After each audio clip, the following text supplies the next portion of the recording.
Hello, everybody. It is Darkon, your favorite constitutional, conservative, libertarian, capitalist Christian, and I am here with a very special guest, one of my subscribers, actually, who has been subscribed to me at least ever since the very ending of the Bearing drama. And he's okay. Sorry, that just boomed in my ear right there. I have the live stream, the video feed up on my second screen here, and so just yeah. Anyway, so yeah, Metal Minister, introduce yourself. Well, hello. I appreciate you having me on. Myself, I am also a Christian, conservative, author, amongst other things. And as my handle does say, yes, I am actually also ordained. I just got a curious question. Like, what is up with this little symbol that you have for your profile picture? Like, it looks like the combination of a cross, some dragon's teeth, and a Chinese symbol in the middle. Actually, I just had Googled Christian samurai. Goes a little bit. I mean, I've been into a Far East samurai era type weapons kick lately. Plus a good number of the ways of the samurai actually coincide well with the ways of being a Christian. So I try to implement them both together. I see. So yeah. For if anyone is wondering, Metal Minister, are you still referred to as Metal Minister, or do you go by Christian Samurai? No, Metal Minister. All right. Hello, Cody Ray. And so anyway, and also hello to Kiss Kiss. So anyway, the idea of the stream first popped up when in the comment section of one of my videos, Metal Minister mentioned the idea of possibly having him on for a live stream. And ever since the two recent live streams that I had with a couple atheists debating a religion, primarily Christianity, CultofHam and LoudMouth Reviews, I decided, hey, Metal Minister wanted to have a live stream, and so I thought, what better opportunity, what better subject to have him on, except to, in this case, review some religion debates and just talk about Christianity in general. And just a bit of a warning to you, Metal Minister, a majority of my subscriber base ranges from secularist to just flat out atheist. So, oh yeah, I've watched a number of your videos, so I know how it goes. That's all right. So anyway, you were saying something before we went on air that you turned off the live stream as soon as War Corpse, which was his original name, War Corpse 666, his very first channel, when he referred to unborn babies, early unborn babies as meatballs. Yeah, meatballs that could potentially become humans, because somehow they have apparently the potential to also become a Buick or maybe a cat. I don't know. No, that all anyone has to do is look up the cycle of a fetus in utero, and they can see that the only time you might be able to consider a child a quote-unquote meatball is extremely early on. I mean, by 7 weeks, the baby has a heartbeat. So that, that science has basically taken that idea of a glob of cells and thrown it out the window. It's, unless you deny science, it's useless. Yeah, even at 12 weeks, he supposedly referred to fetuses. By the way, I use fetus and unborn baby interchangeably because I've debated so many pro-choicers, and I just give them their label, pro-choice, because S-Man Speaks is a pro-choicer, and he's one of the guys who helped upgrade my channel a lot. Cody Ray says that was a great debate that I had with War Corp 666. Well, thank you, Cody Ray. In all honesty, it was pretty fun. Although I wish there was a little bit less shouting and interrupting and whatnot. Anyway, as I was saying, he was saying even at 12 weeks, he was considering them as meatballs. And I just found that quite laughable because I saw footage. Like there was at least 2 footage. One of 12-week, one of 13-week conceived fetuses, and they had arms and legs. Like, yeah. And I said back to him, you must have some very weird ass meatballs in your spaghetti then, if you think that looks like a meatball. I don't know, rats. I was hoping. I don't know how to do it. Like I said, I've never used my computer for this. I'm usually used to using my phone. Otherwise, I was going to try and do a share screen. Just all you have to do is, like I said, just Google images. At 12 weeks, they have fingers, toes, a face, ears. They're not a meatball. I believe, if I remember correctly, at 12 weeks they can already detect brainwaves. As early as 6.5 weeks. Yeah, exactly. So it's like you can't call it a quote unquote meatball. I mean, anybody who's still using that has not looked into the subject very deeply. Right. I mean, he was being very crass, but that was one of the least of my concerns during that debate. One of my biggest concerns was during that whole debate was that he kept on holding on to the false equivalency between the death penalty and abortion. I mean, finally, at the going towards the end of the stream, I finally got through to him by saying, you are comparing excuse me, somebody who has unintentionally caused secondary party to rearrange their life with somebody who intentionally causes second party to ends their life altogether. Yep. No, I agree. So and death penalty subjects and fetuses. And I would point out, and I actually agree with Ben Shapiro on this. Instead of killing the baby, why don't we kill the rapist? I'm okay with that. War Corps said that the death penalty wasn't designed for rapists. I mean, no, I know, but my point, I guess, it's just like, if you have to take a life because this thing happened, why punish the child who has nothing to do with that and couldn't help it anyway? Why not? Why not go after the person who committed the heinous act? I mean, rape is among the most heinous things any human can do to another. Yeah, we didn't even get down to why I consider rape not to be an exception when it comes to abortion, because, like you said, fetus is not responsible for that act, and you cannot really right one wrong by doing another wrong in that instance. I mean, particularly doing a wrong on somebody who in and of themselves did not commit a wrong, that being the unborn baby. Exactly. And just to point out, I mean, I know you like to, you're using fetus because that's what most folks use, but fetus is just Latin for baby. Right. So. Okay. All right. Just a focus camera, but that's just what a whole bunch of I don't know. Generally, pro-lifers, they just like to avoid using the term fetus because, I don't know, they think that it's dehumanizing. But when you put it that way, when it's just the Latin translation for unborn baby, then when you go into it, it isn't really technically dehumanizing. But if somebody is going to debate over semantics, and when I say unborn baby, they're like, no, it's a fetus. I'm like, it's not a hill to die on. Yeah. I mean, that's how I first got introduced to CultofHam, was over Twitter. I mean, actually, it was with Owen McDonald. Have you ever heard of Owen McDonald? I have heard of him. I don't know if I've done much with any of his content or anything. Shout out to Ben C and S-Man Speaks. Hello, both to y'all. And Ben C says that he comes here from a boring Warski stream. Yeah, Andy Warski really has degenerated, but the whole blood sports thing is I completely forgot what I was about to say there. Dang it! What was it that you last said? There's this that I hadn't. You were mentioning Owen, and I was saying I hadn't. Oh yeah, right.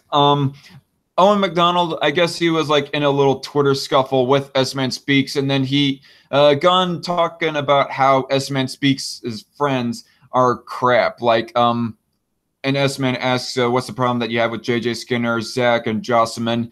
He said, Jocelyn don't know enough about to have an opinion. JJ Skinner is a piece of work. Oh, and also asked about the Incredible Aspie. Don't know if you heard about him. Check out his channel. He's a musician, and he occasionally does political content. And he said that Incredible Aspie is a transphobic tool. And Owen McDonald, he has this bitter issue with me just because I consider myself anti-abortion. Like, he gets so triggered over it. It's freaking entertaining, honestly. And so anyway, S-Man Speaks, in the middle of that Twitter scuffle, he tags me and the rest of the people that were mentioned, and I was all like, oh, do you have a problem with the fact that I want to try and protect unborn babies, and so on and so forth. And in the midst of that, I guess CultofHam was just browsing by, and he tweets to me saying fetus, like, as a correction. and so I was all like, by definition, fetuses are unborn babies, particularly at 8 weeks and past. And yeah, that's how I first got introduced to him. I mean, after my first live stream that I had with CultofHam, it was very cordial, honestly. And it was a conversation on abortion and abortion being tied in the Bible. I mean, you saw that short 16-minute debate stream that I highlighted, right? Yeah. You saw it yourself. It seemed pretty cordial. Yeah. I mean, he gets really loud and rambunctious and obnoxious.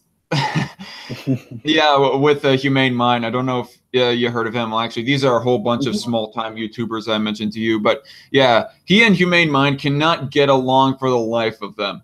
And I find it quite odd enough that I've never gotten to a shout fest with CultofHam as of yet, even in what we're about to talk about, the religion stream. And how that came up, the idea of having a religion stream with him, is that he just randomly, out of thin air, like in a private Twitter DM, asked if he wanted, if I could interview him on religion. And he actually complimented me that I seem like one of the few people in the Poor Bastards chat to actually listen to an atheist. So that's quite complimentary. I mean, even S-Man Speaks says that I'm the most secular Christian that he has ever met. Right, S-Man? If you're still in the chat. It's mostly because I have such a secular approach to the issues, and that's another big reason as to why I accumulated so many non-religious subscribers. And Christian to Christian, I feel like that this is honestly a calling from God for me to witness to a handful, not a large mass, but a handful of atheists, at least. Sure. I know how that works. I mean, unfortunately, until the Bible thumping wingnut network blow up that just happened recently, my friend, a number of other brothers and sisters in Christ, we'd host streams every Sunday night, and just anybody who had any questions, wanted to talk about anything, just bring them on in, and we would just talk with them and answer questions and stuff. It would start every night with it was called Slick Answers, where Matt Slick would start out. He's the guy with all the letters by his name, so he gets to start, and then we would just do a very informal one after the fact. So. Is Christian Anarchist one of them, by the way? One of your brothers in Christ? Well, he is a brother in Christ. Unfortunately, he wasn't one of the ones that would be with us on those particular streams. He does his own thing. I see. And so he calls himself an anarchist, as his profile name suggests. I was wondering, would that be anarcho-communist or anarcho-capitalist? I mean, Neither. if you would know. Neither? It's actually a play on the idea that, if I remember correctly, and he can correct me if I'm wrong, because I mentioned to him I would be on your stream today, so he said he'd try to watch if he could. It was a play on the idea that you'd always hear about people saying that when somebody became a Christian, it would just bring anarchy to their life or something like that. If I remember correctly, I could be completely off the wall on that, though. Okay, I see. So it's a teasing to those who would say that Christianity brings anarchy. Yeah, as a matter of fact, he tweeted to Dr. James White, because he had called into Dr. White's show, And yeah, apparently that had thrown him off pretty good too. Okay. So anyway, getting on to the religion streams. I think that I performed more poorly in my stream with Cult of Ham than with LoudMouth Reviews. I mean, I guess maybe it's because LoudMouth Reviews came after the Cult of Ham stream, and I was a little bit more prepared for what could possibly come out of an atheist opponent's words. But yeah, the thing that some of the things that kind of got me was when Cult of Ham was talking about the evidence and really exposing to me myself of how I wasn't read up enough on the evidence around the existence of Jesus as we know him as Christians in the Bible, of Jesus, Yeshua, Emmanuel, whatever name you want to give him, the Christ, and also the evidence around the not the rapture, the resurrection as well. What was another point? There was that, and there was the old covenant as well. Like it was like in the later half, maybe later 1/3 of the stream, where he was all like, read this so and so verse. Notice how it says that not one jot or tittle or stroke of a pen, the actual words that he used, shall go unfollowed until everything is fulfilled. And he was saying that the verse is meaning, when it means everything, that means including the revelation prophecies and so on and so forth. So I want to get your take on all that. No. Well, first of all, I would point out, I know you put a decent amount of weight on like the Shroud of Turin. Right. I myself, I don't put very much stock in that. Really? Yeah. I mean, if it's legit, fantastic. It's great evidence. If not, it doesn't really make or break my faith. But as to what you're pointing out, that verse with not one jot or tittle, that's literally a direct foreshadowing to Christ and his return, or not, excuse me, not his return, but his coming the first time, because he was the man who was the only one who could perfectly fulfill every single jot and tittle of the Old Testament law, of God's law. He lived that perfect life that we could not do no matter what. It just isn't possible. And it's part of that foreshadowing towards Jesus coming. Right, and that's what I was thinking too the whole time. But he was trying to say that verse was referencing to the Revelations prophecies as well. And now that I think about it, for the context of the time that he was talking about it, the Revelations prophecy wasn't even made yet. No, Revelation was the last book written by John. So because of the context of the current time that Jesus was saying this, he couldn't have been referencing to the Revelations prophecy, and he would have only been referencing to the old covenant. Yeah, and when because Revelations wasn't even made yet. Exactly. What he's referring to is the fact that he is fulfilling it, and that while he is fulfilling it, it's not since we can't fulfill the law ourselves, he's fulfilling it in our stead. So it's not as if he's saying, okay, now you don't have to worry about God's law at all or ever again. Forget it, it's gone. No, this is more of I'm fulfilling it for you because you can't. So because if you remember, he actually even expounds a little bit. Like he says, you say you've never committed adultery. I say to you that if you've looked on a woman in lust, you have committed adultery. Right. If you have been angry with your brother, you have committed murder. I mean, he's expanding on these points and saying that not only is it that these laws aren't passing away with what I'm doing, I'm making them stronger. And there's no way anyone can fulfill this. So I have fulfilled it for you. Okay. What was I going to mention? I should probably be writing down my notes a little bit more. Oh, just so you know, we realize we're also trying to run up against the Louder with Crowder live stream too. So. Right. Although I do not know how many of my subscribers are Steven Crowder subscribers themselves, but yeah. I got the notification.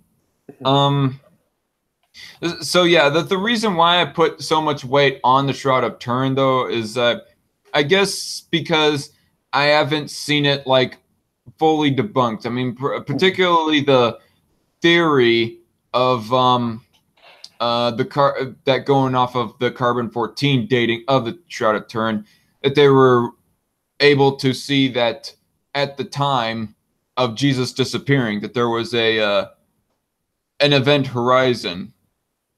Yeah, that essentially God used to disappear Jesus out of the shroud. I mean, to be quite honest, I mean, I haven't looked into creationism enough as of recently, and I guess I've kind of given up a bit on that. Are you a young Earth creationist yourself? Honestly, I find that all to be adiaphora. Because I've heard many different views that are just as viable as young Earth creationism. If my thought is, if the Earth is quote unquote young, great. If it's not, okay. It is all by the will of God. However, it was if I die and I go to heaven and God goes and hits me with a hat and says, "You dummy, it was always only 6,000 years old." Well, then fine. If not, okay. I mean, as recently as just a couple of months ago, I was listening to, I'm not sure if you know who he is, Tyler Vela. Nope. No? Okay. He does the Freethinker podcast. I know him personally, and he made a very compelling point for all of Genesis to actually be a more or less a verbal smackdown to the pagans of the time. It was at the time you had all the pagan myths of, the heavens and the earth were each halves of a fish, and things like that. And it didn't make a whole heck of a lot of sense. There wasn't any real evidence for it, and so the Jews basically came through and, inspired by God, said, "No, God made it out of nothing. Here's a breakdown of how it was supposed.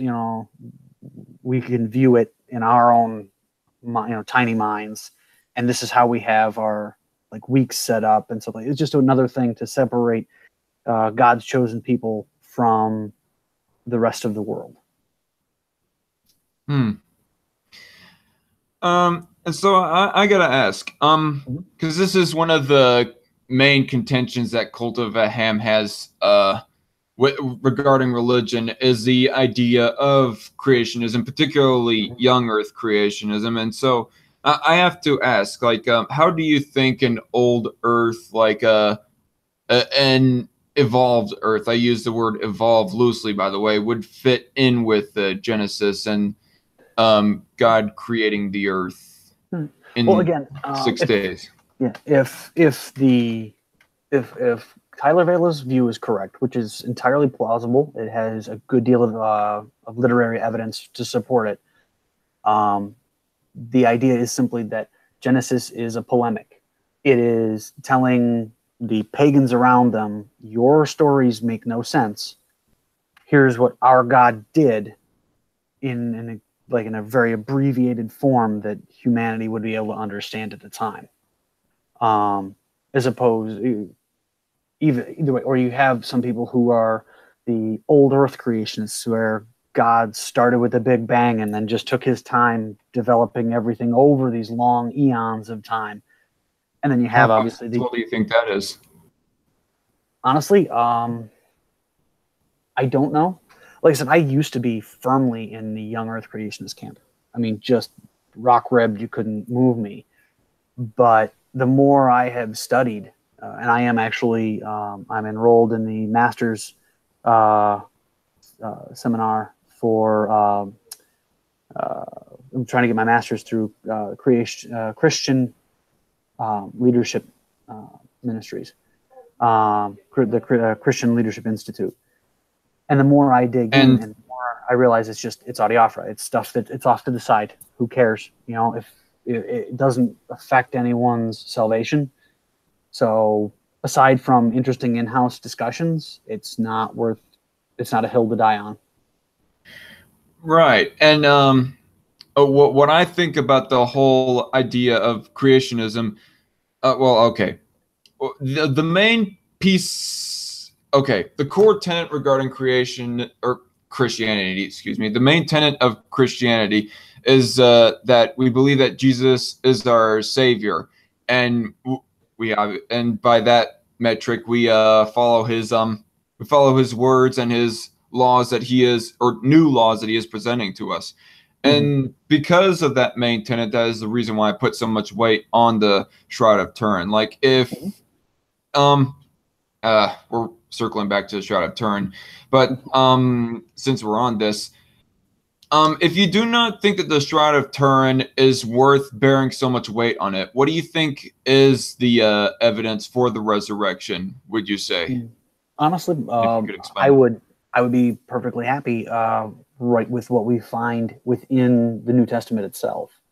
I know most people want to just say, well, no, you can't use that, but they don't give a good explanation as to why not. I mean, we're talking about, yes, they are eyewitness testimony. This is eyewitness testimony of over 500 people who saw the risen Christ after his death, burial, and then the resurrection. This isn't a matter of, and we're not talking about, we're talking about like people like Luke. Luke was a physician. He's a doctor. He was Paul's personal doctor. He also, if you read Luke Acts, both written by Luke, as far as we can tell, Luke, the book of Luke actually reads as if it is a court briefing being given to Theophilus at one of Paul's trials.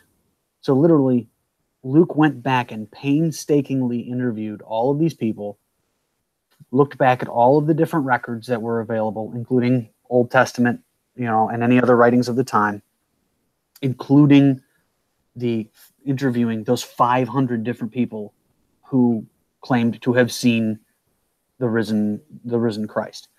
So unless that's the largest case ever of mass, hallucination across months, then there's a great deal of evidence there. There's no miracles involved. It's just all eyewitness testimony, all saying the same thing across 500 people.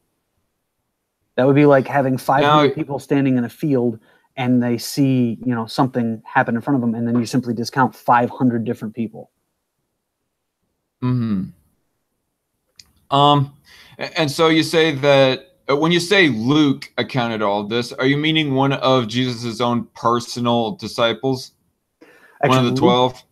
Well, no, Luke was actually Paul's physician, and he would have spent a good deal of time with Paul. Paul was Paul's what? Sorry, you kind of broke up there. Luke was Paul's what? Physician, his personal physician, personal doctor. Oh, I see.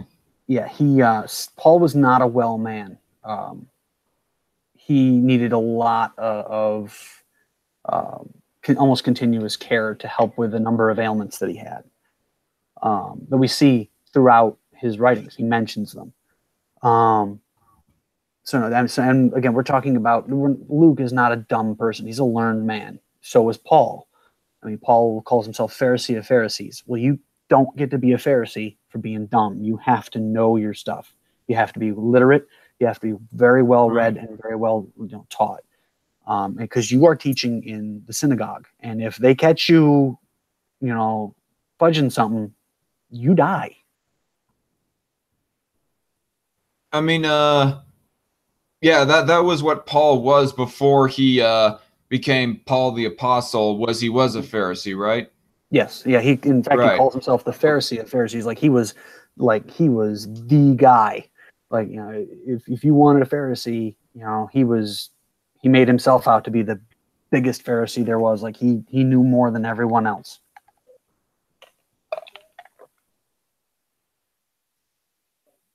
He was there, like I said, he was holding the coats for people who were stoning Stephen.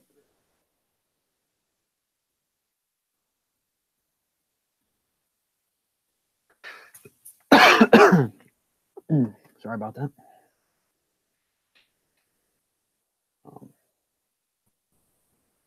Or am I misinterpreting it? Oh, I'm sorry. You cut out entirely. I missed probably everything you just said. Okay, sorry. Oh god. Our favorite Satanist is here from the in the chat, Brandon Paget. Hello, Brandon. How are you doing? So anyway, Paul's physician, Luke, is the one that you say interviewed the 500, and by the 500, you mean the 500 who witnessed Jesus after his resurrection? Oh yeah, he would have definitely spoken with like Mary, Jesus' mother, because he specifically mentions that he does. He gets, Paul gives him the list of the people. I mean, Paul gives us an abbreviated list of the number of people that, or the different people that Jesus appeared to after his resurrection. So Luke is going to, he says, I have gone through all of this, Theophilus, and so that you know that everything you are hearing is true. Now, is it possible that Luke made everything up and was giving this brief into this Roman court, just hoping to get Paul off? Yeah, I guess technically that's possible, but a lot of things would have to, be in play, because if Luke gets caught fudging all that, Luke dies next to Paul. Okay, so talking about the timeline of things. So Paul and his physician Luke, within the timeline of Paul going from Paul of Tarsus to Paul the Apostle, how long was this after the resurrection and raising up into the heavens of Jesus? By the timeline given, within 5 years. 5 years. Mm-hmm. Okay. So it was well within a comfortable amount of time. So Paul and Luke would have been alive around the time of Jesus. Oh, no doubt. Like I said, Paul even himself mentions that he was holding the coats while they stoned Stephen, because Stephen was a Christian and he was espousing the words of Christ. And of course, being a Pharisee and wanting to just eliminate any possible instance of this blasphemy against God. That how dare you say that our Savior has come? He didn't throw a stone, but boy, I was there holding coats so that other people could stone Stephen. Because again, when you look back, the Jews of the time more or less misread what they were looking at. They were expecting Jesus to come in as a conqueror, to just come in and just overthrow the Roman Empire, overthrow all the evil, and just become king of everything the whole time. But when you actually look back Judas was now, one of those people, wasn't he? I believe so, yes, if I remember correctly. But again, when you look back, especially if we have the benefit of hindsight through the New Testament, and you look at the fulfilled prophecies that Jesus himself fulfilled, you can see that what he did was exactly what needed to happen. And it follows prophecy from the Old Testament perfectly. Okay, so the main piece of evidence that you have for Jesus, the existence and resurrection of Jesus, is from the interviewings of the physician of Paul, of the 500. Yeah, I mean, like that's part of it. I mean, we have the testaments of Mark, Matthew, Luke, and John, all writing to different people at different times in different styles, all with essentially the same information. Some a little more, some a little less, some focusing on one thing over another, but essentially all the same thing. All different people in different areas. I mean, you have. Okay. Oh, go ahead. So when you say Luke, okay. When you say Luke by the Matthew, Mark, Luke, and John, Luke, that isn't one of Jesus's personal 12, is it? Is he? No, he is only Paul's physician at the time, and he basically becomes I don't want to say Paul's disciple, but a student under Paul. Paul had a number of them. All of the major apostles did. And like I said, Luke, being a physician, is the one that's more well known because he was so well read and so learned, because again, he's a physician. Has to be. Right. Whereas with like Matthew was or excuse me, is it Mark? I'm sorry. Mark. Excuse me. Mark was a follower of Peter, and he's very short with everything. He's just very bare bones. This is what happened. Matthew, he expands a little bit more in certain areas, but again, everything, lines up. Then like I said, then you have Luke, who writes Luke and Acts, and then you have John, who's writing to an entirely Greek audience from a completely different point of view. All right. So one thing that I hear a lot about the four first books of the New Testament, Matthew, Mark, Luke, and John, is that they are cases from people who didn't even exist around the time of Jesus being on earth. They were 30, 40, 50 years after the fact. So what do you have to say about that? Then whoever says that, or are they actual disciples? Well, in Mark's case, he's a disciple of Peter, as opposed. And we have Peter's writings, who was a direct disciple of Jesus. And whoever says that these people came all these years after Jesus, they have to provide evidence of it. If they want to go textual criticism, don't go there. One of my fields of study is textual criticism.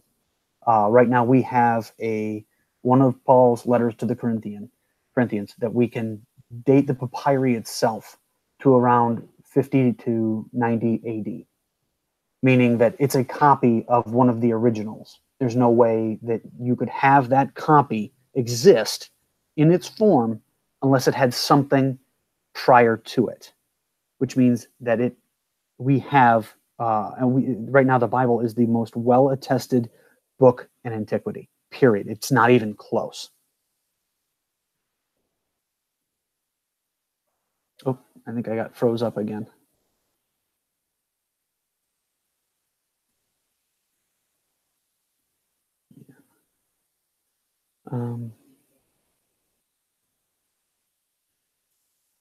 Uh-oh, I'm not sure if I'm frozen or you are. Probably me. 1 second.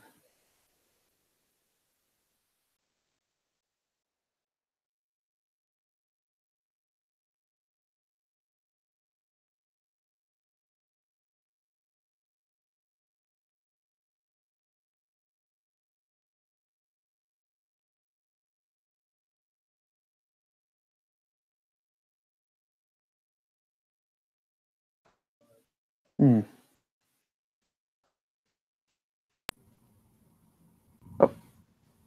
Did I seriously lose connection?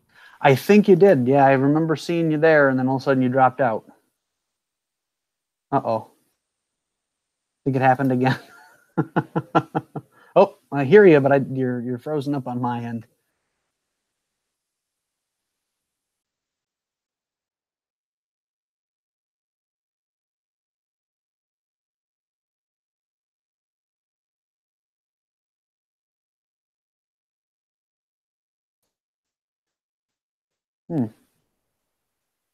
Uh-oh.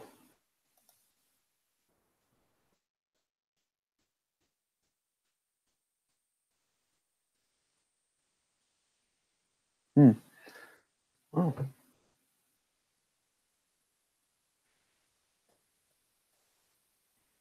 Uh-oh. Oh. Okay, you back? Yeah, screw it. I'm going to turn off my camera. Yeah, I was gonna say your bandwidth might be having an issue. This is the problems with me in live streams. But anyway, I completely forgot the place that we were at. So you were talking about having actual copies of the letters of Peter, right? Peter, No, actually, Paul. Paul wrote Corinthians, the Corinthian letters, and we have not an original. We don't have an original, unfortunately. The original autographs are gone. But we have a copy of one of the originals, one of the original letters to the Corinthians that dates from between 50 and 90 AD. And this means that essentially, if we have a copy from that early, and of course it's only fragmentary, but what we do have of the fragments lines up perfectly with what we have today. With that being the case, because we know it's a copy, then we know that an original had to have been around at the time of Jesus. All right.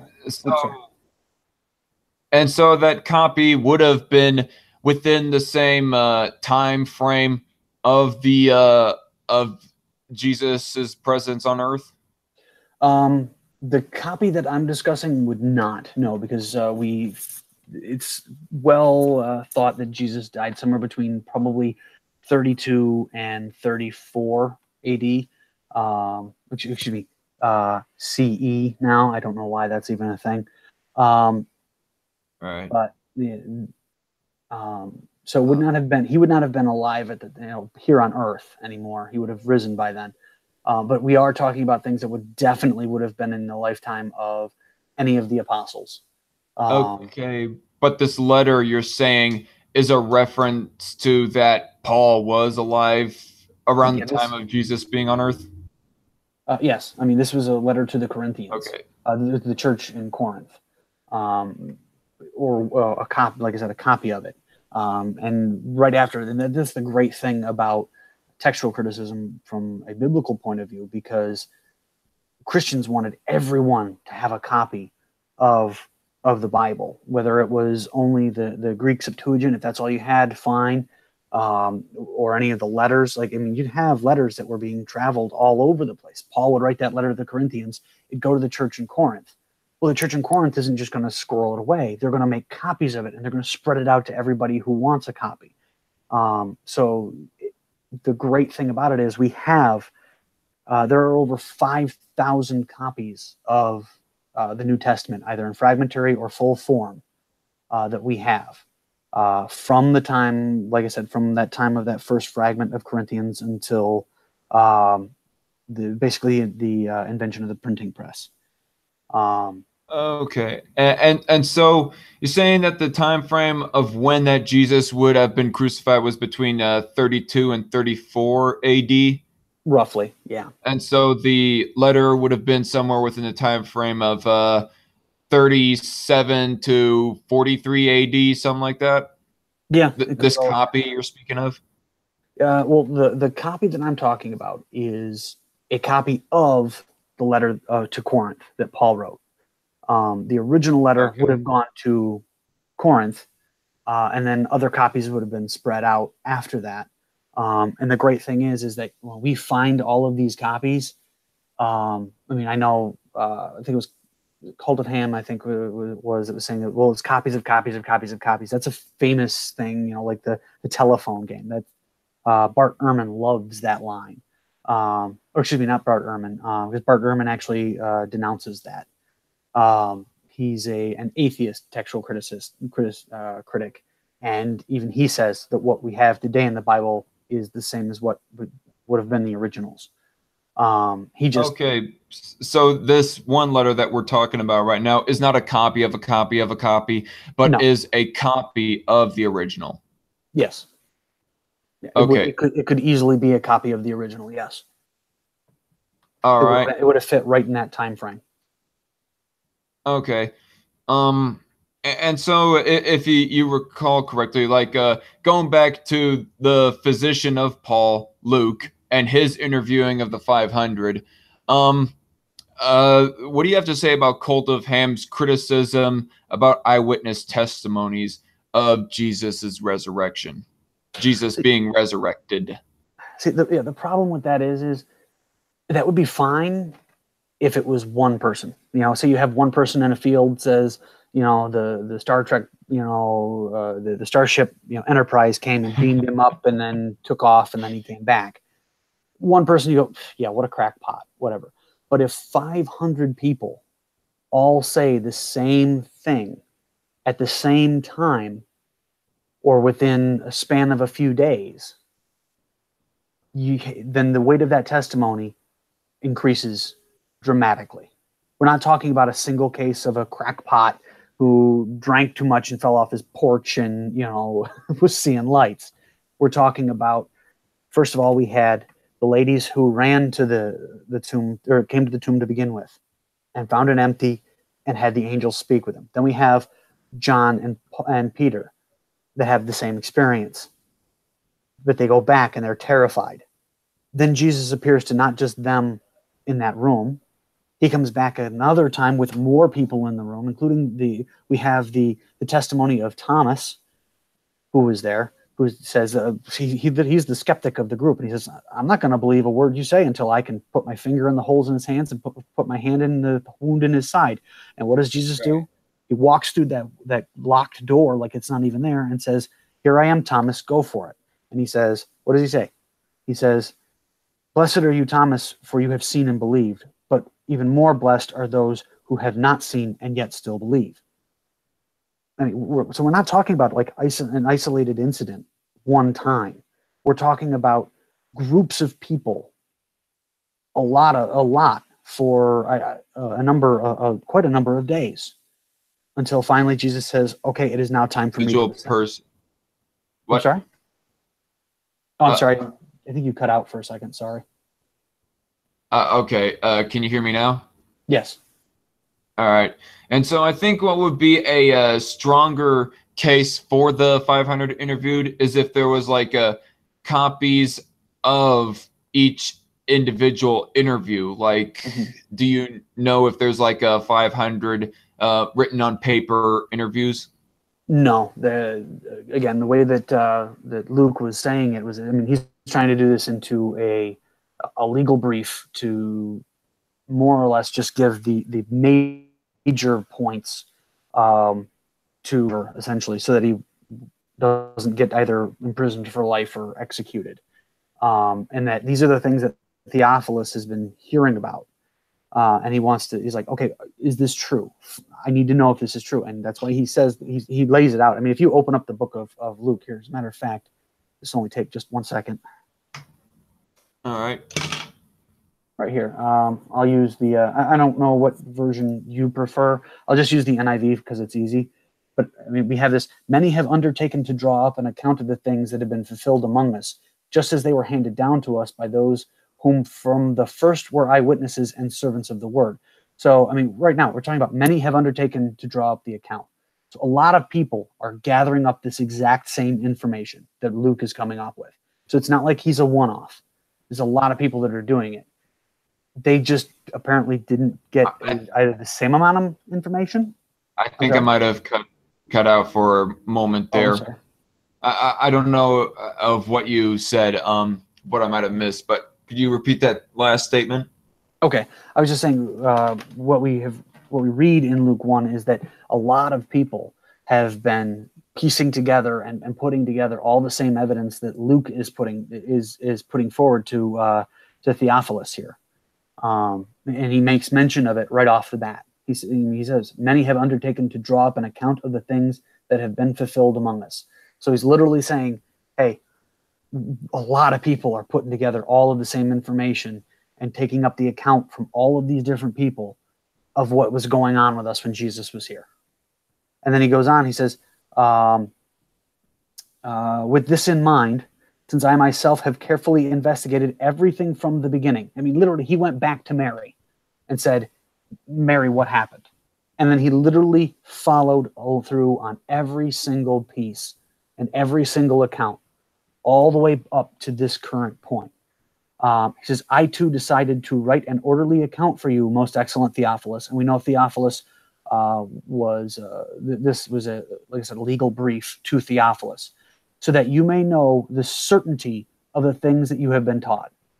So literally, Theophilus is learning these things. He's getting taught these things and told these things. He's like, what do you got? You guys are just telling me this stuff. I need to know. And Luke is like, here it is. I literally went back and interviewed and investigated every single source and every single account all the way up. And they're all true. All right. One thing that I have to ask, though, what would be the source for researching on Luke's testimony or Luke's interviews of the 500, of their testimony of Jesus? I'm trying to think here. The best way to, if you go through the other Gospels don't go into the detail, but they do mention a number of the encounters. I'm sorry, go into what? I think my connection might cut out for another split second. Oh, sorry. The other Gospels mention some of the encounters themselves after the resurrection. But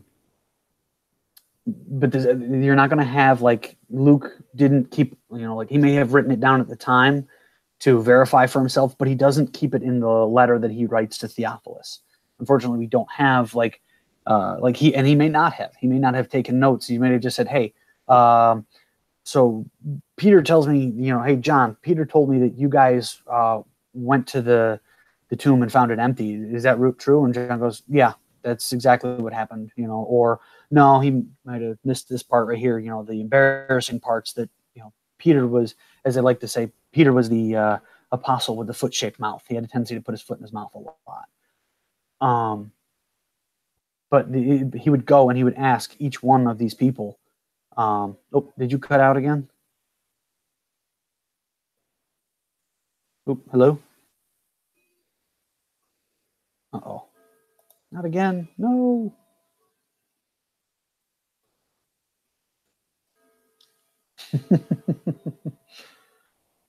Uh-oh. Rats. Oh.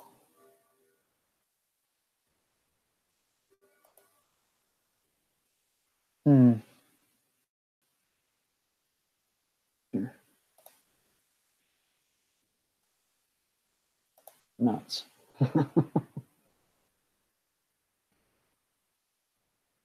Zach, I can't tell if I'm gone or you are, sir.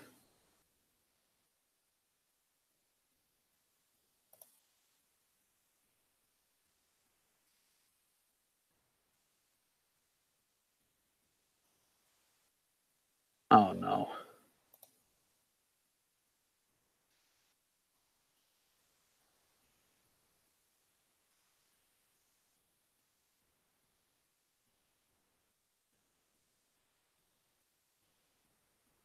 Okay, Zach, are you there? I'm here. No.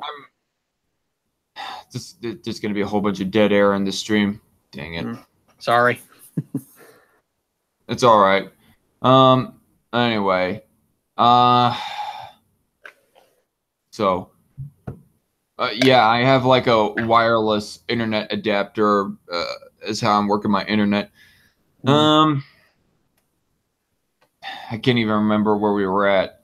I think we were just talking about Luke's testimony again. Unfortunately, I don't know where you dropped out because I gave quite a bit in there. Damn it. Sorry. I was asking of what would be the source to research, just like is there like search all this on or something?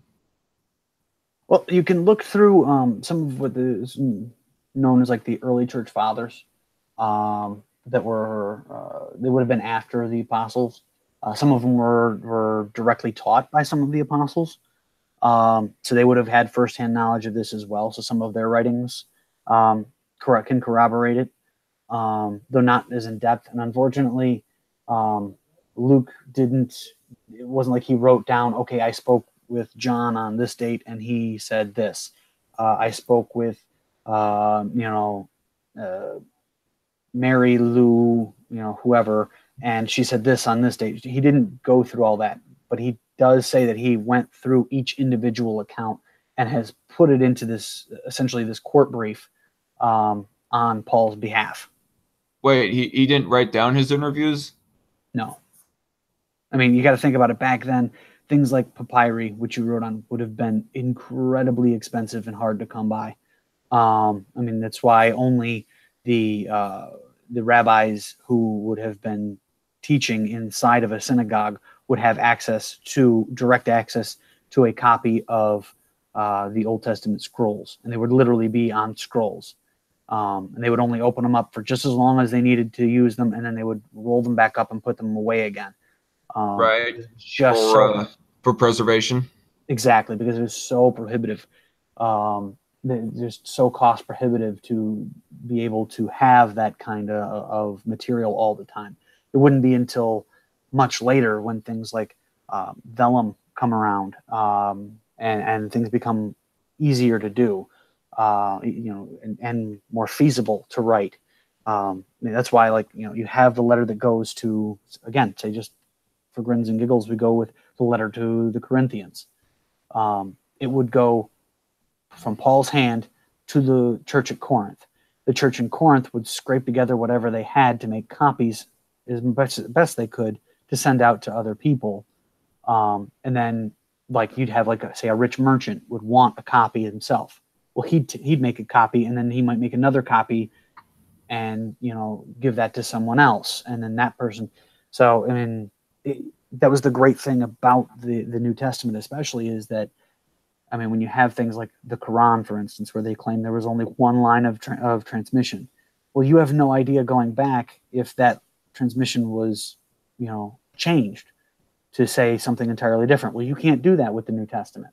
The New Testament, there are so many copies going out into so many different hands and in so many different regions. There's no way for any one, error to pervade everything. That's why we can look back now with textual criticism, and we can say, okay, we have 100 copies. Of course, we have way more, but say we have 100 copies of John's Gospel, and in 90 of them, they say one thing, and then these other 10, they say something a little different. But we go back from all 100 copies, we can say, okay, well, they all came from, say, these 10 copies, and these 10 copies say the same thing the 90 copies say. Well, then we know that the error in the 10 copies is an error somebody made in their copying process, and we can ignore that error. And we can actually, looking at all we have right now, we can go back through the entirety of the record, the textual record, and we have, are you still there? I'm still here. I think you might have cut out a few words there. Okay, sorry. But we can actually look at what we have from our earliest manuscript evidence to now. And there's over a 99% agreement rate across all of that. Aside from, I mean, you'll get a lot of people who will say, well, there's 400,000 variants per Bible or something like that, or per copy or something. And the vast majority of those are like punctuation or the way someone spells a name, or just things that mean absolutely nothing. When you boil it down, there's almost nothing that is even questionable on what we have in the Bible today as compared to what they had. And the little bit that is, I guess, questionable, none of it actually affects any major doctrine. Right. So Luke did not write down the individual interviews, but No. Didn't you say earlier that he written down a letter bringing out of his own testimony of his interviews with the 500? Well, that's what Luke is, because it says in the beginning, it says many have undertaken to draw up an account of the things that have been fulfilled, and he's saying, I too decided to write an orderly account for you, most excellent Theophilus, so that you may know with the certainty. So he did write a letter. Yeah, Luke is written by Luke, no question. There's absolutely no question that Luke wrote Luke, and what he is saying is that what he's telling Theophilus, okay, I went back and I looked at all this stuff that people have been saying, and this is what happened, so that you know that what you've been taught is for a certainty true. I have a question. Like, how Sure. do you spell Theophilus for the guy who was like taking Luke to court? Okay. Theophilus is Theophilus. Philus?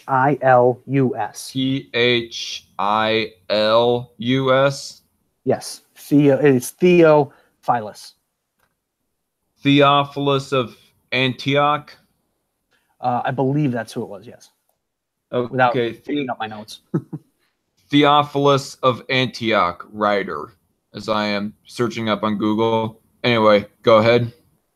But yeah, that's the thing. He's telling, he's just telling Theophilus in this essentially an amicus brief that this is what happened. This is all of the corroboration that I have found for everything that you've been taught. That I went back and I did all the legwork to go all the way back to Mary. By this time, Joseph is dead. But Mary, say, hey, Mary, is this what happened? Did you talk to Gabriel, and did he say that you were going to bear, this child without a earthly father? And she goes, yes, that's exactly what happened. And they give corroboration. Obviously, he has to have the corroboration through it, or he would have said everything that you've been taught is right except for this. But he doesn't. He says everything that you are being taught is true. So he's corroborating all this. Go ahead. I have a question about the timeline, because it's saying right here, Catholic Faith and Reason.org, saying that Saint Theophilus of Antioch, 120 to 190 A.D. Different Theophilus. Different Theophilus.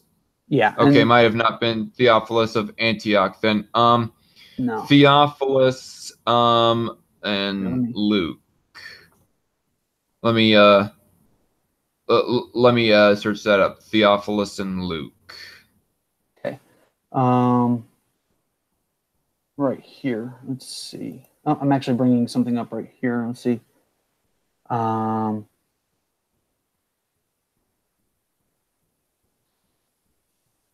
Let's see. No one knows the true identity of the Theophilus. It says this is Wikipedia, so take that with a truckload of salt. Let me see here. Find one that's a little more. GlobalChristianCenter.com. Most excellent Theophilus, Global Christian Center. Luke wrote his first gospel to Theophilus circa 37 through 41 AD, but nobody seems to know who he was. This highly placed official was really hiding in plain sight, quote unquote. Mm-hmm. Here, I'm actually posting one a thing in the side chat. This one also is pretty decent. I've found that Got Questions tends to be fairly straightforward. Everyone has, of course, their own particular bent on certain things, but they tend to be pretty much by the evidence as they have it. They don't tend to add too much. Unfortunately, I'm not sure. I think you said before you're. Am I correct in saying that you are non-denominational? Yes, I'm a non-denominational Christian. I don't ascribe to hardly any denomination at all. Okay. I would only point out, and my buddy Jim would kick my butt if he heard this. Unfortunately, any site that's like distinctly Roman Catholic, and even as a Baptist, one that's distinctly Baptist, they're going to have their own particular bents. With Roman Catholicism, you're going to have the people they want to say, well, they're the 2,000-year-old church. They're the church that Christ founded, and that everybody else is in rebellion against them. And so you're going to see those bents. You're going to have the Baptists who are going to, they're going to have their own viewpoint, and they're going to. Got Questions tends to be fairly just even-handed across the board. Okay. I'm trying to copy your link down on WordPad here. Let me see. Okay, there we go. I just dragged and dropped it onto WordPad now. Okay. So I'll definitely have to save that for later. www.gotquestions.org, Theophilus, Luke, Acts. Okay. Mm-hmm. So thanks for that little bit of information. No problem. Something you about to say? Oh no, I was just saying no problem. Oh, I thought you said like you was to say something. Anyway, I have a there's a little comment that I want to make. Like, have you ever heard of Potholer 54? Over 54. That name rings a bell. I think it had something to do with Steven Crowder at one point, wasn't it? Yeah, he's the guy that made constantly response videos to Steven Crowder, and then they tried to arrange a debate, and Steven Crowder kind of dropped the idea, which that really disappointed me, by the way. If I remember correctly, though, the reason behind that being that there was just no way for them to work their schedule out for it, because unfortunately Steven Crowder at the time, anyway, his schedule made it so that he had to pre-record stuff like that, and the time that he had to do it would have made it like 4 a.m. or something for Potholer, or something like that. It's kind of crazy. Okay. Well, maybe there's some leeway that I'm not that I am not that I'm unjustly not giving to Steven Crowder, because I've been a longest time subscriber to him ever since he had like 100,000 subscribers, I think, and then he denied wanting to have a debate with Potholer 54, and then I was all like, nah, unsubscribe. And so I was never really truly motivated to subscribe back to him, because I thought to myself, I have all these smaller channels that I can relate to better, and plus I have Ben Shapiro anyways. But true. Yeah, I enjoy Ben Shapiro myself. Uh-oh, you're cutting out. You on full robot, man. a word how he explained the Big Bang, but basically you went complete robot. I didn't get anything until you said the word Big Bang. Okay, so there was a 2-part response video that he did to PragerU, and he was talking about the Big Bang in it. Now, I do not know the exact terminology that he used, but there was some event that wasn't technically an explosion that caused the Big Bang, and I really wish I could remember the exact word that he used for it. But he said, yeah, like expansion, and he said what could have caused it, you could call it this, you could call it that, you could call it God. I don't care, because apparently I think what he said is that our human devices aren't able to track past the beginning of the expansion of the the Big Bang. And so Potholer 54, you also have to keep in mind that this guy is considered a pretty objective dude. I mean, he's especially held in high regards with atheists and progressives and liberals and whatnot. And so if it's kind of amazing even hearing him saying that it could have possibly been God that like started the Big Bang and so on and so forth. I mean, it's just a little thing that was kind of on my mind, and I've written it down on my notes, and I thought I'd get it off my chest. Like, yeah. Well, sure. Well, yeah, I mean, if you break it down, I mean, most people are not opposed to the idea of God having been the one to, say, set off a Big Bang.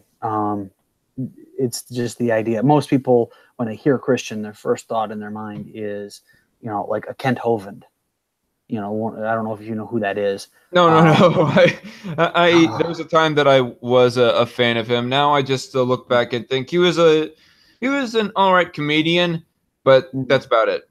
Yeah. Unfortunately, now he's actually fallen into the well of King James Version onlyism, which means that any other version of the Bible is a complete perversion, and that if you're not reading a King James Bible, then you're not only not saved, you're also probably of the devil. I mean, the guy has just really gone off the deep end.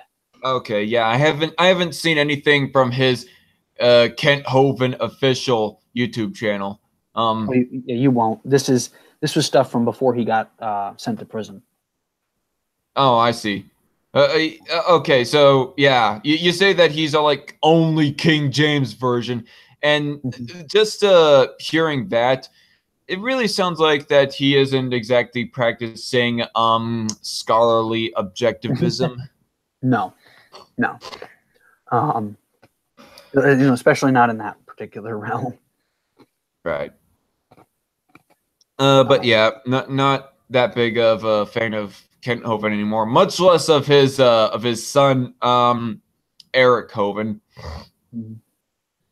Yeah, because the way that he handled that little 11-year-old question, like, have you seen the video where he was asked a question by an 11-year-old, and he just makes this big word salad answer, non-answer to the kid, talking about of how 2 + 2 = 4, and then the atheist kid just. The original question that the atheist kid was asking was, how can you prove the existence of God? And again, Eric Hovind goes on this big word salad answer, non-answer, and talking about how 2 + 2 = 4. And then the atheist kid at the end goes all like, I'm not asking if 2 + 2 = 4. I'm asking if there's proof for God. And everybody just cheered him on. And Eric Hovind ended up feeling kind of foolish. And then about a year later from first watching that clip, I come across this one guy called John Lennox who has posed the same question, and he's all like, I don't know. And he follows that up with saying there's nothing wrong with the position of humility and just saying, I don't know. And yeah, John Lennox, he's pretty awesome. And so I go looking back on that clip, and really, Eric Hovind, yeah, that was a very lack of humility on his part. Yeah, we all have those. Yeah, we all have those moments where we really look back and go, man, I wish I could have had that back. And I think without having viewed that, I would think that's probably one of those. I mean, you think about it, if it's an 11-year-old kid, you're not thinking that you want to talk at like a college level, discourse or an adult level discourse even. So he's probably trying to keep it on a lower level without, and then ended up just talking himself in a circle and didn't actually end up doing any good.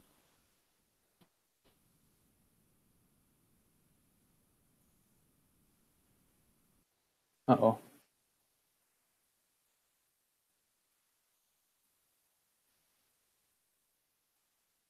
Uh-oh, did we drop out again? Crap.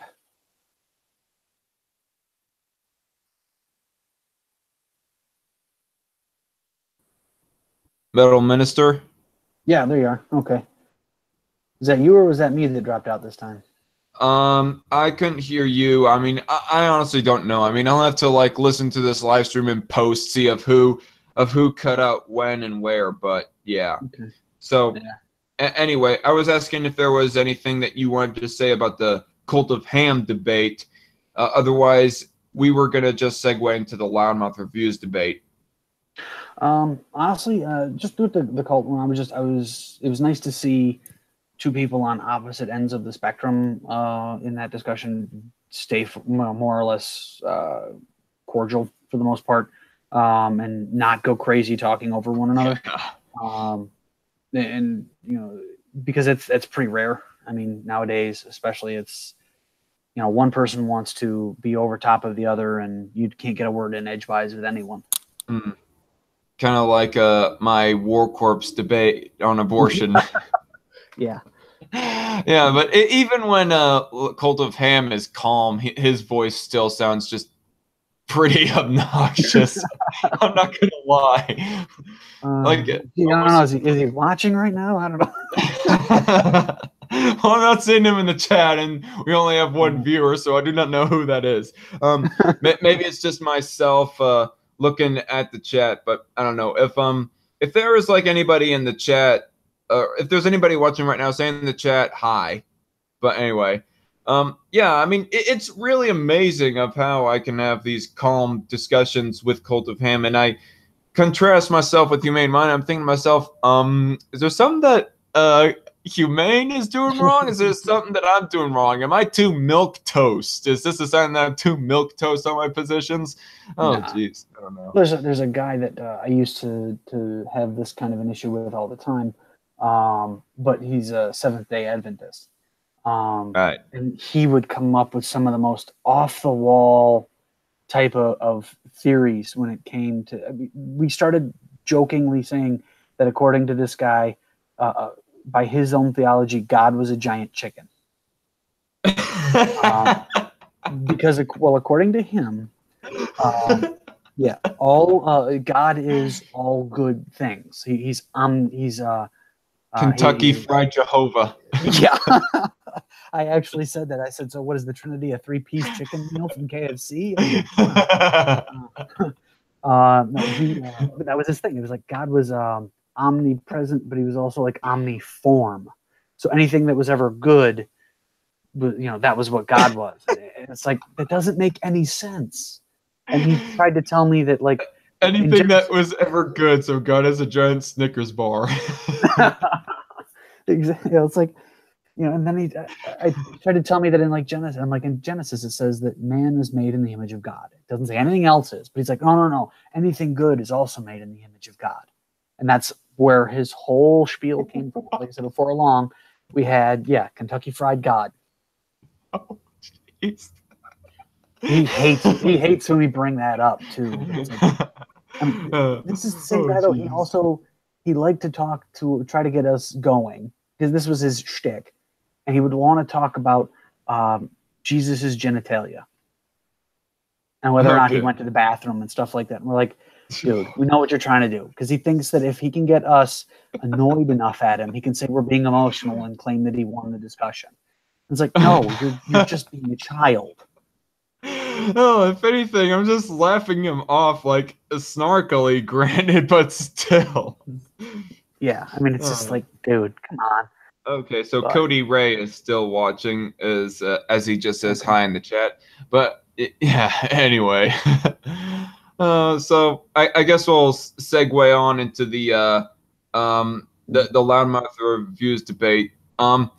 Compared to the Cult of Ham debate, I think that the LoudMouth Reviews debate went very well, because I kind of more or less, I don't know, it felt at times more like a duel in that debate with LoudMouth Reviews, whereas in Cult of Ham, it, for the most part, if not all the time, just was not really so much of a duel, but more like just Cult of Ham constantly stabbing me, and I have no way of defending myself.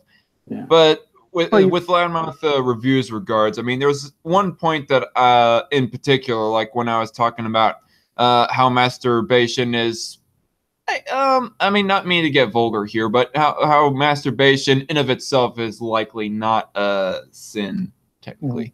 Well, the way I look at it, it is a matter of mindset. If you're lusting after someone who is not your wife, yes, then it is. Otherwise, no. I mean, I think the main reason why masturbation itself is considered a sin is because of what has to come before you start getting sexually aroused in sort of a way. You have to start lusting after somebody. And as far as my knowledge goes, lust in general, in of itself, is a sin, whether it be homosexual, straight, or whatever else have you. Yes. Yeah, the idea of lust in and of itself is a sin, no matter what it is. Okay. So I guess it was kind of a moot point for me to go on about whether or not Jesus was talking about adulterous lust in that one point in the LoudMouth Reviews debate. You know what I'm talking about? Yeah. And the thing is, like I said, Jesus himself says that if you've ever looked upon a woman with lustful thought, you've already committed adultery. And it doesn't matter if the woman was married or not. Yeah, it's totally does not matter. As far as he was concerned, he laid it out. He said that, yes, it says that to commit adultery is a sin. He goes, but I'm telling you that if you've ever had lustful thoughts about another woman who's not your wife, you've already committed adultery in your heart. That wholly, like, rearranges the definition of adultery itself. Mm-hmm. I mean, apparently Well, he the found, Christian definition of adultery is any type of lust, not just one party being married or both. yeah, I mean, like I said, this is Jesus saying that you've committed adultery in your heart.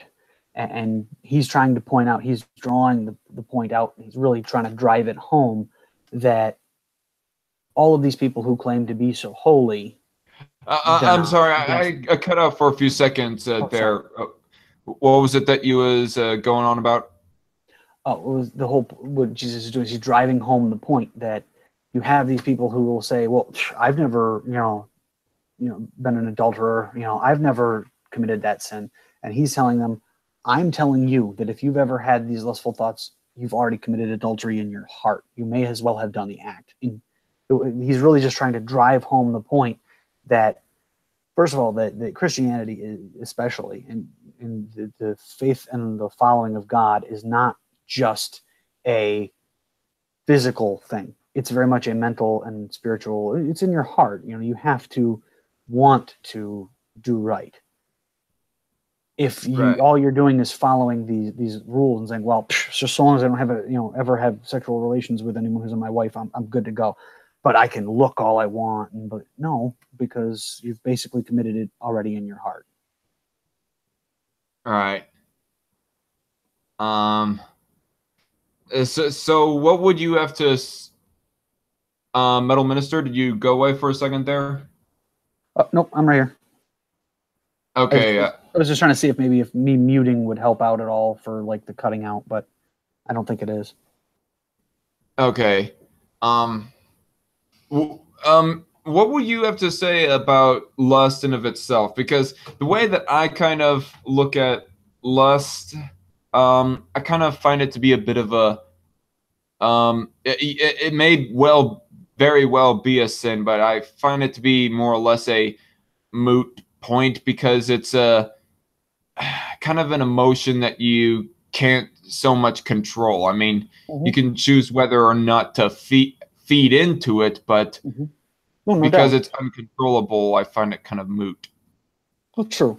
And what you can do, I mean, it's as Jesus has told us that if we have had that and we go, oh man, I can't believe that, and you repent of it, you go to Jesus and you go to God and you Pray about it. you pray and you ask to say, hey, I'm sorry, please help make me so that I don't, break your laws. So yeah, it's going to happen. I mean, there's no two ways about it. We're human. We're fallen humans. We all have, a nature that makes us want to do those things. Right. So it will happen.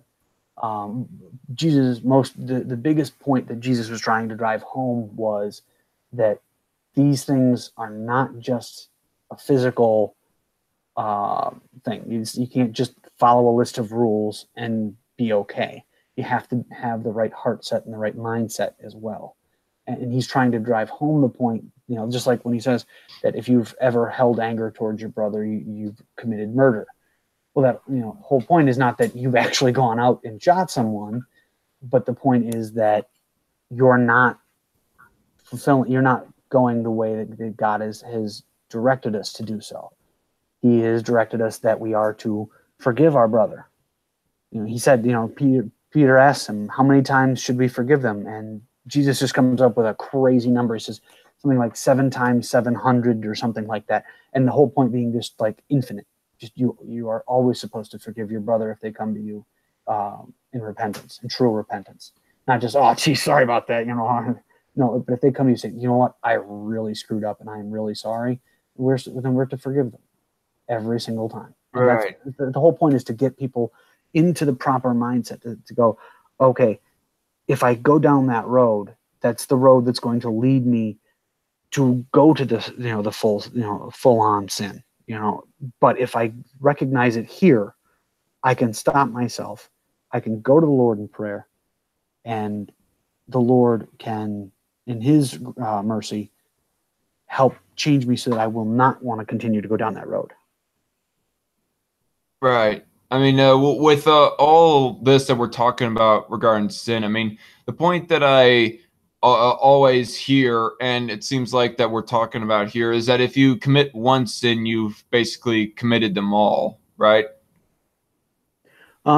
Essentially, that's the idea. The whole point is that we could never not commit sin. It's just human nature is like, especially human unregenerate nature is to sin and to love our sin.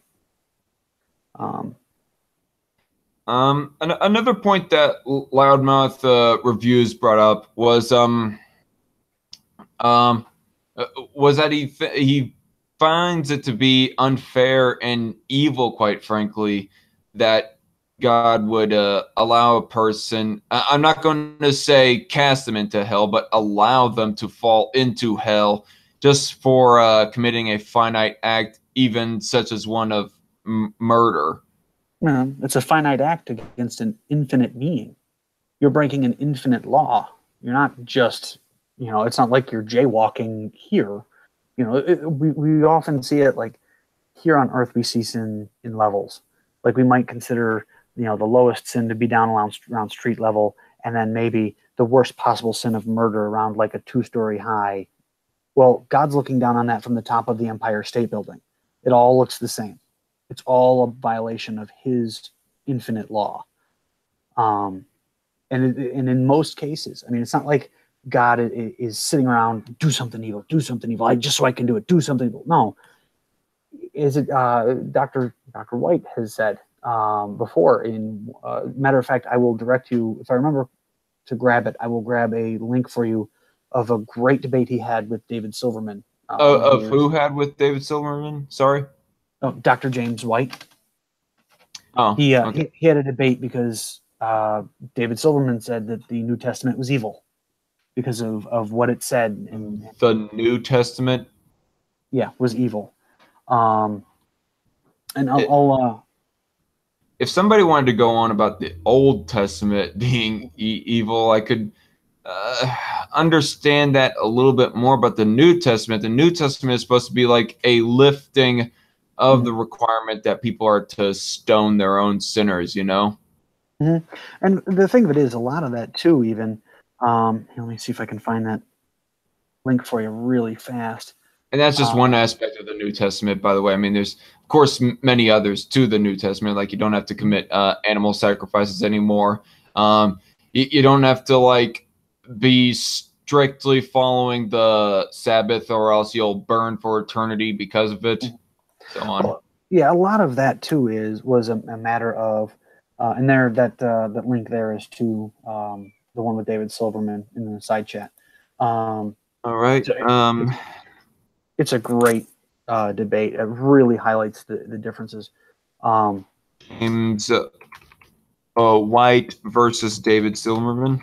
Mm-hmm. All right. And there we go. Put it in my WordPad.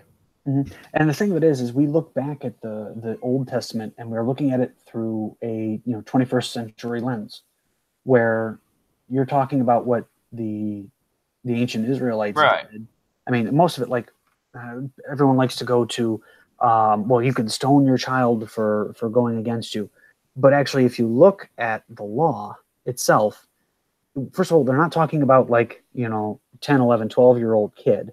We're talking about about to go out on their, or is supposed to be out on their own, and is just, they're chancing bringing the wrath of God on them for being as disobedient as they are. And what happens is they have to go before the entire town. They're the entire the people in charge, and they say, "Oh, this is what's going on." And then supposedly, if there was a judgment of the entire town, they could stone the child. Wait. The idea is that they were what? I mean, you cut out for a second there. Oh, sorry. Again. Yeah, the idea was like we're not talking about like a young child, like a 10, 11-year-old. We're talking about a nearly adult child who is doing things that could bring the wrath of God on them for violating God's laws. Does the verse is talking about child punishment mention an age, or no? It doesn't, but when you go back to the Hebrew itself, That's what it's referring to in the original Hebrew. But the entire focus of that is not on the idea that you're going to stone your child, because we never see an actual instance where this ever actually takes place. But what we do see is in the cultures around the Israelites, was this sort of thing was really common, that any child could be killed at any time by their parents for any reason. They could just off them. And a lot of them, they were sacrificing their children to, like, Molech and to all of these false gods on a whim. Well, this literally took that and said, you see all these other cultures around you that are doing this? You can't do that. You have to go before the entire town, and the entire town has to agree that this is the only course left to you, and then it could happen. And like I said, you don't read of a single instance where this has taken place. Because what we find is that most of the Old Testament laws that we read are, what's the word I'm looking for here? They're basically like they're examples, as opposed to hard and fast law like we would see today. So it's like you have an example, like, you know what? Trying to think of a good one off the top of my head. Crud, I'm not thinking of a good one off the top of my head. Oh, here we go. Here's one that most people like to go to. Where there's a law in the Old Testament where if a woman, if her husband and another man are fighting, and the woman reaches down and grabs hold of the man by his genitals and tries to do him harm, her hand was to be cut off. Again, we never see a single instance of this happen where this law is ever taken in. And that's awfully specific, but the entire point behind it being twofold. One, they didn't want women getting into a scuffle with two men who are seemingly trying to kill one another, because you could end up with a third victim. Two, if that woman were pregnant and did that, and say the guy kicks her in the belly to get her away, and she miscarries. Now that guy can be put to death for murder. He's taking life. So they literally wanted this to be a matter. And so the whole point being that they didn't want women to get in the middle of that, because there were just too many things that could go horribly wrong if you start getting more people involved. Better to just, have another man jump in and pull them apart, or let them, swing themselves till they're too tired to swing anymore, and then they both slink home. So wait, is what you're saying here that they propose, or that God more specifically proposed a whole bunch of laws, but they weren't actually executed?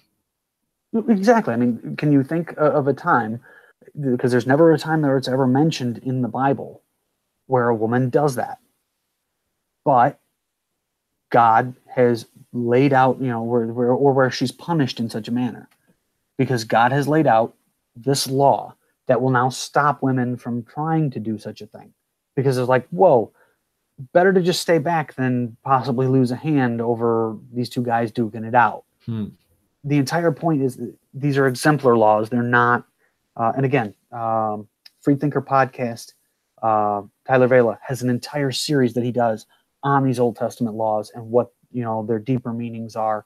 And so it's fantastic. If you get a chance, I listen to him on, what's that podcast app I have?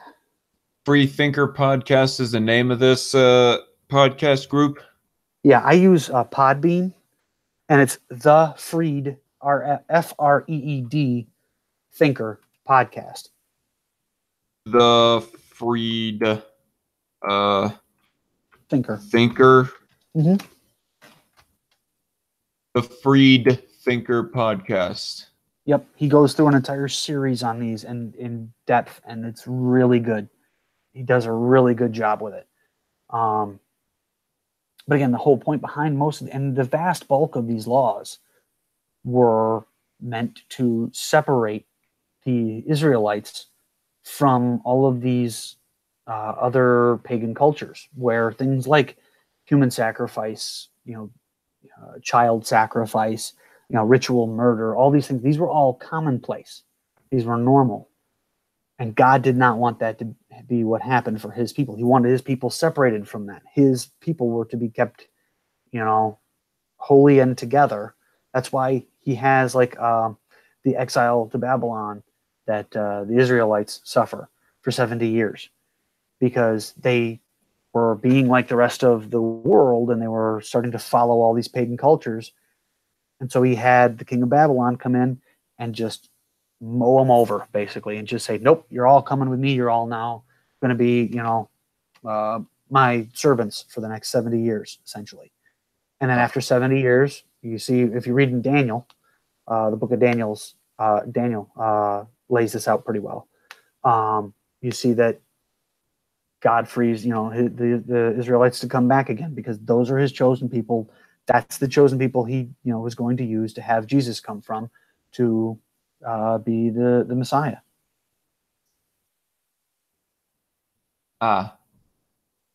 Sorry. This is a lot to digest, honestly. I'm definitely gonna have to re-listen to this live stream. Sorry, I tend to ramble. Sorry. All right. There's okay. Well, you're roboting again. Yeah, I'm not getting anything now.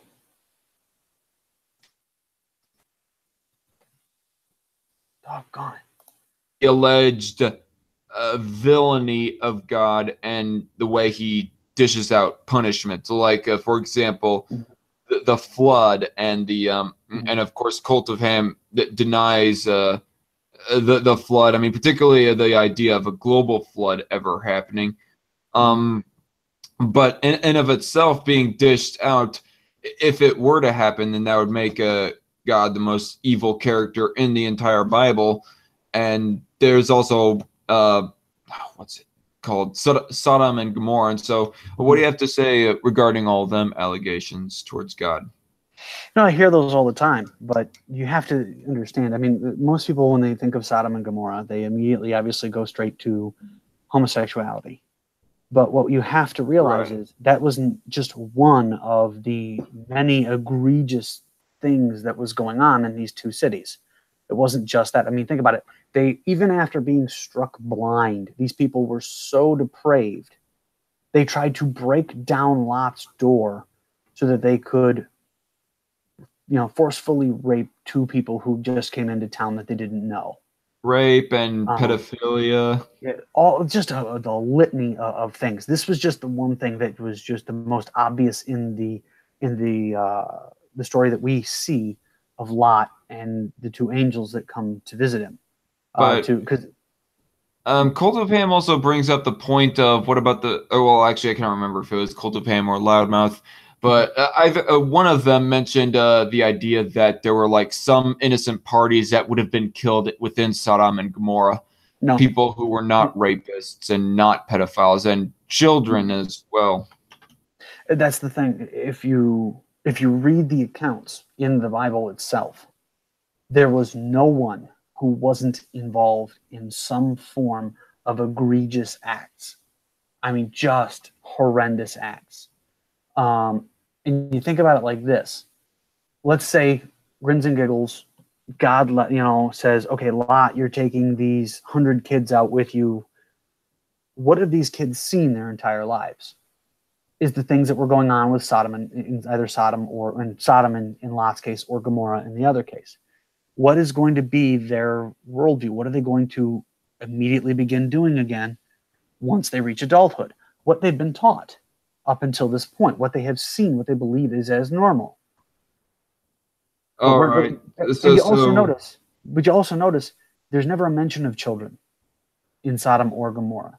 It just you never see anything about children. Is it possible that there were children in there? Sure. Is it necessarily the case that there were? No, not necessarily. Because as we see, all the men of the city are at Lot's door. And again, this isn't the only thing. And you mentioned the flood as well. Again, if you read the account of the flood, all of men's thoughts were only wickedness constantly. What does that mean? That literally means, like what you're saying, rape, murder, incest, bestiality, pedophilia, every debaucherous thing you could possibly imagine. That's all humanity was up to. So every single human individual at the time would have been thinking of doing one of these objectively immoral things. Mm-hmm. Yeah, it's all they were thinking about. What was that sort of thing? Theft, murder, whatever that it took. That's what they were thinking of. I mean, that's what when God says their thoughts were turned to wickedness at all times. That's all that could possibly. That's all that was always running through their head. He had taken the reins off essentially and let them go, and this is what they did. All right. Sorry. Actually, what would be the specific verse cited that would have implied that every single man, woman, and even child would have been thinking and even committing these said acts? We go to I believe it's right in Genesis 6. I'm going to bring it up right now. Genesis 6. Which verse in 6? Actually, starting right at 6:1, it says, "When human beings begin to increase in number on the earth, and the daughters were born to them, the sons of blah blah blah blah blah." See. And it came to pass when men began to multiply on the face of the earth, and daughters were born unto them, that the sons of God saw the daughters of men, that they were fair, and they took them wives of all which they chose. And the Lord said, My spirit shall not always strive with man, for that he also is flesh, yet his days shall be 120 years. There were giants in the earth in those days, and also after that, when the sons of God came in unto the daughters of men, and they bare children to them. The same became mighty men, which were of old men of renown. And God saw that the wickedness of man was great in the earth, and that every imagination of the thoughts of his heart was only evil continually. Okay. So in 6:5, is that supposed to be where the implication is that every single man was thinking / doing these acts? Yep. Yep. Okay. I guess an issue that an atheist might have is of how vague the verse is, because not only does the Bible consider like murder, rape, and other things that secularists would agree would be immoral, not only does it classify those things as evil, but it also at multiple times considers things like sex outside of marriage and other things that secularists would just think is fun party times type of things when the Bible considers them sinful. So I guess an atheist would argue that it's too vague, and that what if the villainy that the verse is describing is just those things like sexual immorality, what the Bible considers sexual immorality. Well, see, and here's the thing about that. You have to go with what we're reading. You can't read into it, well, what if it's something that's a little less than something else? You have to go with what is actually stated here. And can you think of a more powerful way to say that all of humanity was evil? I mean, I'll read it from the NIV here just because that's what came up first. The Lord saw how great the wickedness of the human race had become on the earth, and that every inclination of the thoughts of the human heart was only evil all the time. I mean, you can't get more powerful than to say it's not just like, maybe just a little, something here or there. This was evil all the time, never nonstop.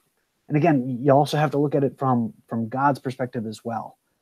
Like I said, God is not looking at this from our view of like a ladder of how bad a sin is. When God looks at it, it's all on the same level. But again, this isn't just like this is kind of too bad. This is constant evil. All right, and I think that one of the things that I would think about the verse is that it does not necessarily say that there was good people, except for later the story goes on to say that Noah and his own family were pretty much the only kind souls on the earth at the time. Yeah, well, think about this. I mean, verse 11 says, "Now the earth was corrupt in God's sight and was full of violence."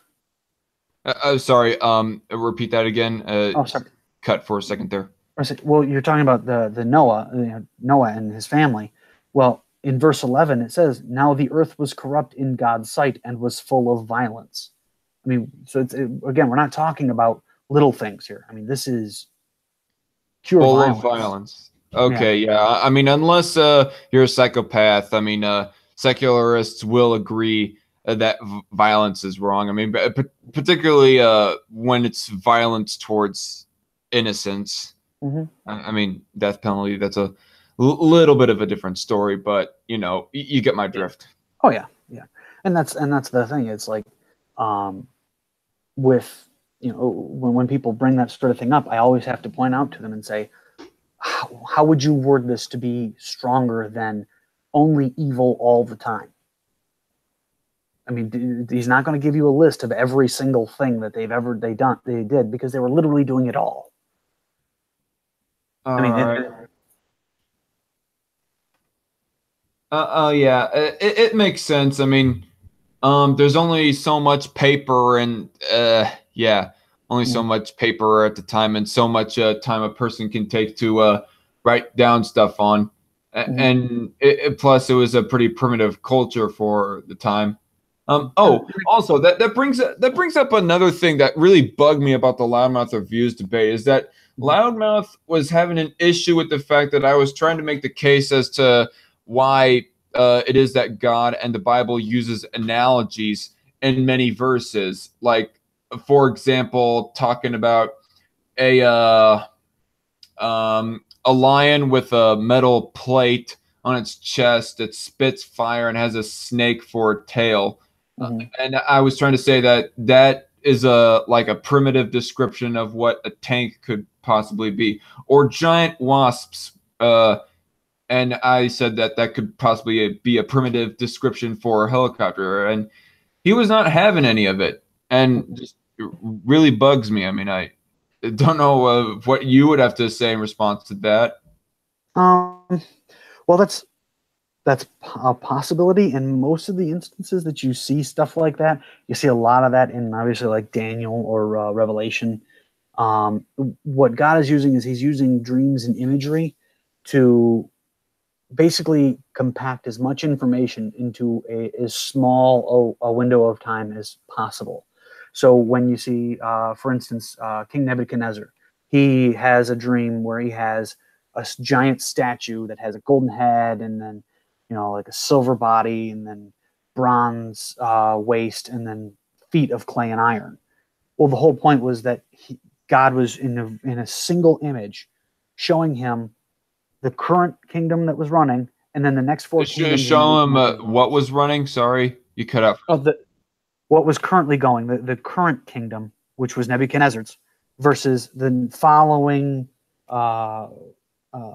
kingdoms that would become, and they would steadily get weaker and less precious until eventually, when you see Jesus, he is that blue stone that smashes into the feet and destroys the clay and iron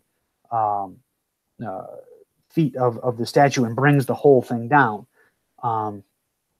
That's a foreshadowing to Jesus as well. And he gives this image to Nebuchadnezzar, so that Nebuchadnezzar would be forced to find Daniel, who would then have by God the ability to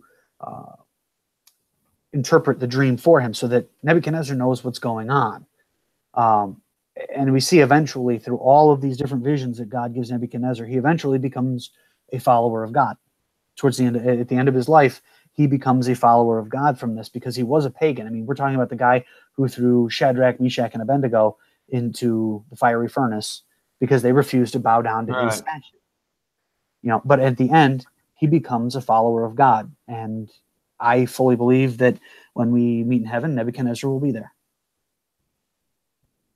And I want to ask him. I want to ask him what it was like to live like an animal for all those years and eat grass. But you know. Yeah. So there's many. Okay, wake up, computer. my computer fell asleep for a second there. But sorry, anyway, there's a. I put your computer. I put your computer to sleep. Sorry.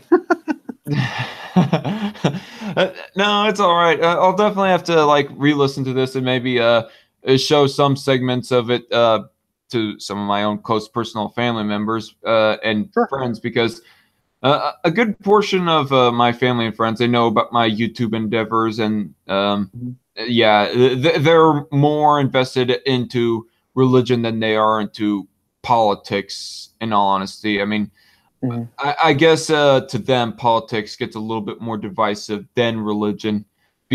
I guess it's because the majority of them can agree overall on the issue of religion more than politics. But anyway, the two most dangerous things to talk about. What? I said the two most dangerous things to talk about. Yeah, religion and politics, and your buddy's wife. Yeah. Oh, yeah. Don't want to go there. So anyway, there's a whole lot more that we could go on about these religion debates. I'm gonna be wrapping it up here pretty soon, and maybe I ought to like invite you on one of the live streams sometime. I mean, obviously, try to keep it calm. Have you like discussed with LoudMouth Reviews or CultofHam? But CultofHam, he might get a little bit more worked up at what you have to say, but we'll try to tame the beast, you know.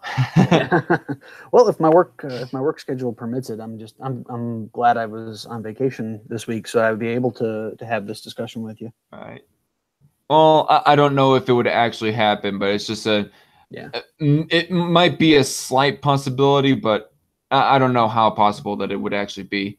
And so to contrast the 3 recent debates that I had, full-length debates anyway, I mean, there was like small little discussions / debates I had in between, but the 3 main debates I recently had, I think that the debate I had with CultofHam, that was a stabbing without me being able to defend myself. The debate with LoudMouth Reviews, that was more of a duel. And then the debate with Lord of Patriarchy, that was a full-on fucking cage match. Well, I would say to say it's definitely, you can definitely see your progression as your experience grows doing them. That's for certain. But yeah, that was. I'm sorry. I just groaned when I heard the whole meatball that could become a human line, and I just was like, oh no. So anyway, is there anything that you want to say in closing to the reviews of these debates, and whatever you want to say to the audience and so forth? Well, to start, I'll never look at spaghetti the same way again. Oh. He's actually been using that term for quite a while, ever since he had his first channel, WarCorp 666, which, sad to say, he had almost 7,000 subscribers on that channel. He had over 3,000 worth of videos devoted to that channel and 10 years worth of work, and it all just comes shut down like that. It's pretty sad. I mean, I can't help but pity the guy. I mean, I've been a long time viewer of the guy. Yeah. I've had a problem hearing that about a lot of people. You know, they get their channels shut down for nonsense reasons, and it's like, just stop. If you don't agree, just don't watch. All right. So anything you want to say? First, no. Thank you for bringing me on and letting me ramble like I did. I hope you and anybody else that watches this gets plenty of good information on it, and don't just take my word for anything. Please definitely follow up on anything I've said that anybody out there that thinks that maybe I'm wrong. Please follow up. All right. I'll and I will link the video and the one source that you provided down in the description below. But anyway, that was Metal Minister for everybody, and check out his channel. Actually, he doesn't have a whole lot to his channel, honestly. But yeah, Metal Minister, nice guy. And I would like to thank him for coming on. Thank you, Metal Minister, for coming on and helping to strengthen my faith a little bit more, and helping strengthen my faith. And so, yeah.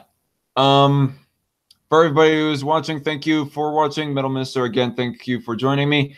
And this is Zach, the Dark Conservatarian. This has been Strike Force number 044, and we are signing out. Have a good night.